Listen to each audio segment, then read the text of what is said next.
I think we see in our work as well. I think particularly, I think that it's not only finance. I think this capacity building is so important. I mean, you've been mentioning do it or capacity building of governments. I think we've been seeing, one of the other ways also like capacity building of, national development banks or local financial institutions to really ensure that, particularly in these more innovative financial instruments, that there is capacity in these institutions to really then then do the project, and also kind of what are the best ways for governments basically being part and helping to basically accelerate or like replicate some of these examples for their own purpose.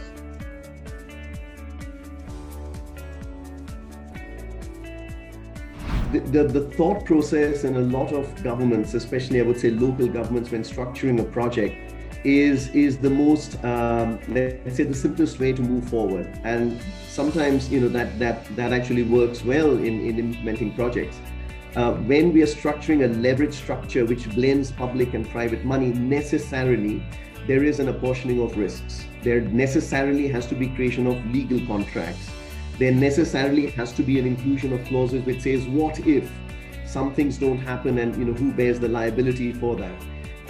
Now those sort of issues is basically what I talk about when I say capacity gaps, in terms of how do you get over this? How do you create these structures which can move faster? And of course, that sometimes slows down processes when a government may be used to financing a wastewater project, for example, with 100% sovereign financing, which comes in and implementation starts.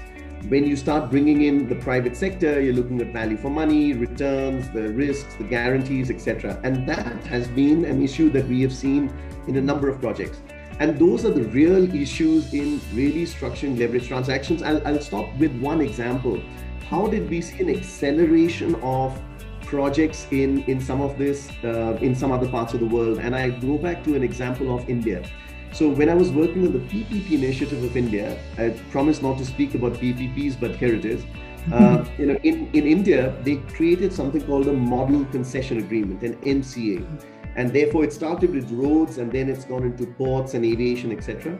But it created a very straightforward, very well thought through legal agreement, which said a concession agreement for the private sector looks like this.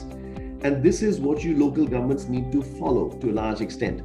Now, once the model document was created and a model structure was created, suddenly you saw a ramp up in privately financed or a blended sort of financing structure of road projects, and the India road program took off like crazy. It really accelerated.